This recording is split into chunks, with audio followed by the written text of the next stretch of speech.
Here's the big challenge of life. You can have more than you've got because you can become more than you are. That's the challenge. And of course the other side of the coin reads, unless you change how you are, you'll always have what you got. I have found in my experience that income does not far exceed personal development.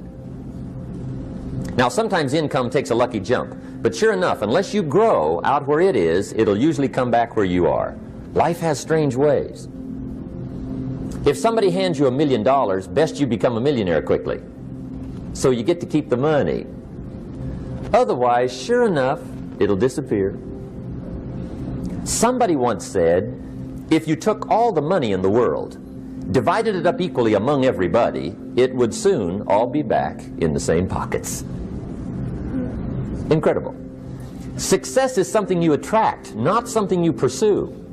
Success is looking for a good place to stay. So instead of going after it, you work on yourself. Personal development. See, the major question to ask on the job is not what are you getting. The major question to ask on the job is what are you becoming? See, the big question is not what am I getting paid here. The big question is what am I becoming here? Because true happiness is not contained in what you get. Happiness is contained in what you become. So that's our major subject for tonight, personal development. Of all the assignments Mr. Schoaf gave me at age 25, this was probably the most difficult. In fact, I'm still working on this one. I think it's an unending challenge to see what you can become. The next subject is called Basic Laws. And it's good to study the basics. And I call these basics primarily because they come from the Bible. Now, I'm not a theologian or a minister, and that'll be apparent. But Mr. Schoaf taught me that the Bible was a good textbook for ideas and stories and success equations, how to live the better life. I found out that was true. He also taught me that the Bible is as practical as it is spiritual, and I found out that's true. If you look at your bank account and your income and you're not happy, there are several places in the Bible to check to see what the heck's wrong so you can make the changes. And we're going to cover some of those tonight, called basics. Okay, the next subject is my favorite, setting goals. Mr. Schoaf taught me how to set goals. What a favor that was. One morning at breakfast, shortly after I met him, he said, Jim, let me see your current list of goals and let's go over them and talk about them. He said, maybe that's the best way I can help you get a better direction started. And I said, I don't have a list. He said, well, is it out in the car or home somewhere? I said, no, sir. I don't have a list anywhere. He said, well, young man, that's where we got to start. He said, I can tell you right now, if you don't have a list of your goals with you, he said, I can guess your bank balance within a few $100s. Which he did. And that got my attention. I said, you mean my bank balance would change if I had a list of goals? He said, drastically. That day I became a willing student how to set goals. And sure enough, learning how to set goals changed my life. And I often wondered why no one had ever taught me how to set goals up until age 25. I went to high school, but if they offered it, I missed it. I went to college for a year, never heard it. I worked for Sears. Really. And to my knowledge, Sears never taught it. Right? How to set goals. So here I am, age 25, married, my family's starting, I've been to college, I'm working, and I still don't know how to set goals. But fortunately, when I was 25, I met the man who taught me how, and it revolutionized my whole life. Economically, socially, personally, it's incredible. So I want to share with you tonight what Mr. Schoaf shared with me, how to set goals. It can be a life changer. Okay. The next subject is the negative part of the seminar. Life is part negative, so we got to talk about the negative. And this subject is called diseases of attitude. Diseases of attitude. There's a lot of things that can wreck your chances to do well. We live in a rather dangerous world, so you got to be not only wise, you got to be careful. Now, attitude diseases are just as bad as physical diseases, right? High blood pressure, heart trouble. I mean, a lot of things will ace your chances to do well. So you've got to be careful. And attitude diseases are deadly. I mean, they'll destroy all the good things you start. Okay?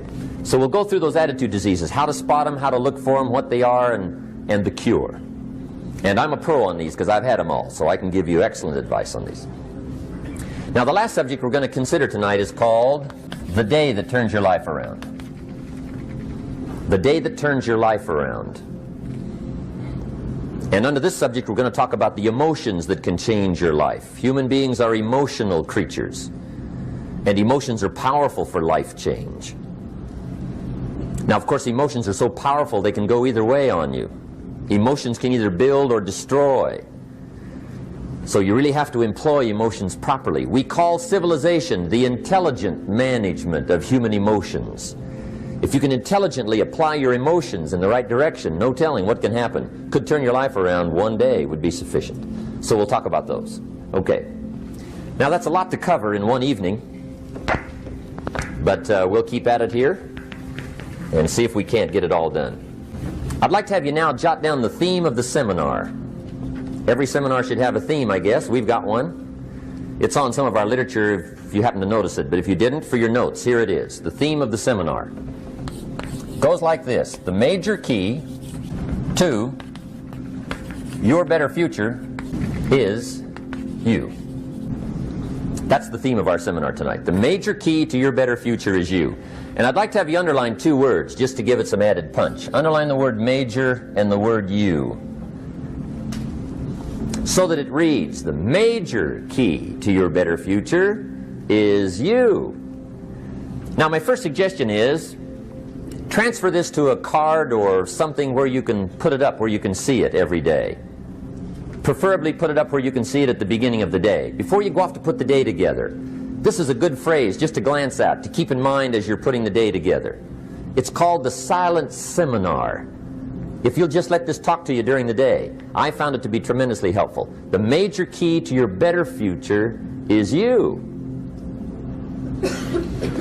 For a big share of my life now, I didn't have this one quite figured out. Among a lot of things I didn't have quite figured out.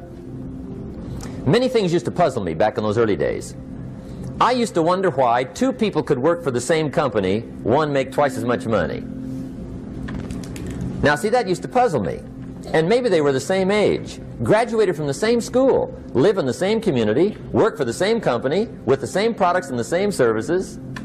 They've got the same traffic, the same problems, and one makes $1,000 a month, the other one makes $2,000 a month.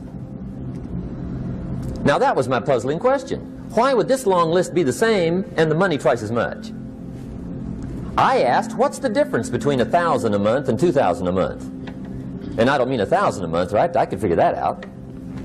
But what makes the difference? Why would one person do twice as well, 3 times as well? Speaking economically. Now, I know there's more than one way to do well. I understand that. But in this little narrow area called compensation, what's the difference? Well, back then, with my faulty thinking, I'm trying to reason it out. I thought, well, maybe time makes some of the difference, right? Some people do better because they have more time. I used to say, Harold ought to be able to do well. He's got a lot of time. If I had all of Harold's time, I could do well. Now, that's got to be dumb, right?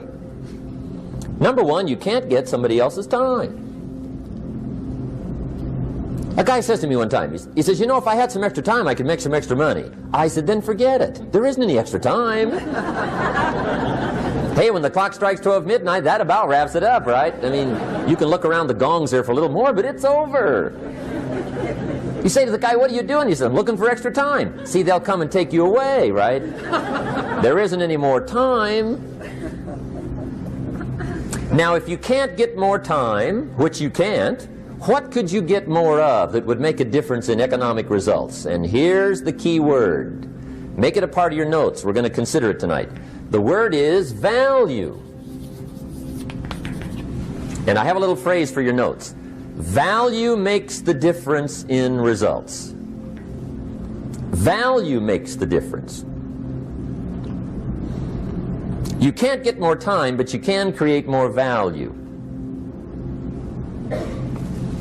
Now, here's the first lesson of economics. Everybody should learn it from the time they're old enough to understand what a dollar means, how to earn one, how to get one, how to keep one, what to do with it. First lesson of economics. We primarily get paid for value. That's lesson 1. Bringing value to the marketplace, that's how you get paid. You don't get paid for the time. I know it takes time to bring value to the marketplace, but you get paid for the value, not the time. Now, since that's true, here's one of the key questions of the evening. Is it possible to become twice as valuable at the marketplace and make twice as much money in the same time? Could you become 3 times as valuable? Make 3 times as much money in the same time? Is that possible?